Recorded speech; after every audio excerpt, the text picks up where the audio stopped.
Hey everyone, Justin Conroy, Financial Dad here, and welcome to another Financial Dad Quick Tip, where I give you a quick tip related to personal finance, wealth building, or money management in under 3 minutes. And today, I want to talk about one of the easiest ways that you can reduce the stress on your loved ones in the event of your untimely passing, and that's by making sure that they're set as a beneficiary on your 401k. Now look, I know this isn't a fun topic to talk about, but unfortunately for everybody, death is a part of life. It's a fact. There's no way around that. And as an adult, as a responsible adult, I believe that it is your responsibility, it is your duty to make sure that your family is taken care of. So that's really what this video is all about.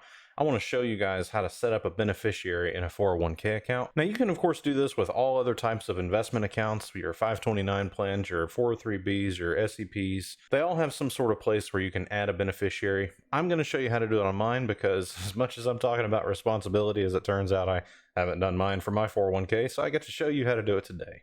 Let's see how that looks. So the company I work for does all their 401k management in ADP. So I'm going to show you how to do this in ADP's interface, but any other account is going to be pretty similar. You just got to find the right buttons. So what I've got here is I've come to the My Account page, and you can see I'm already on the Manage My Beneficiaries. On ADP, I got here from the My Account tab, and you can see down here on the bottom, it's Manage My Beneficiaries. There's a disclaimer here about whether or not you're married and whether or not you're trying to do this for someone else. I'm going to be doing it for my wife, so I'm going to go ahead and click Continue. Be sure to read the disclaimer, of course.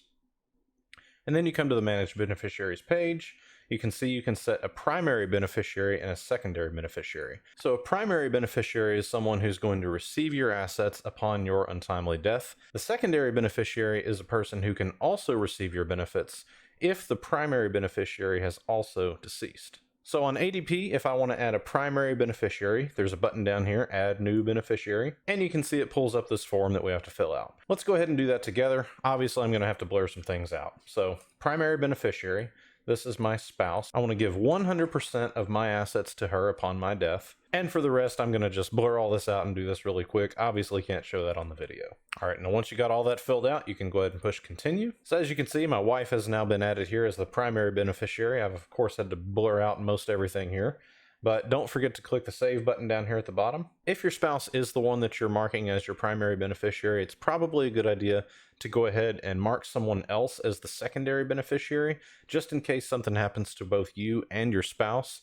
That way your kids can be taken care of, but that's probably a conversation that you want to have with that person before you mark them down, because you don't want to surprise people with money that they didn't know was coming. Check out the playlist right there for more info on retirement planning. Like and subscribe down below. Thanks everybody. Have a good day.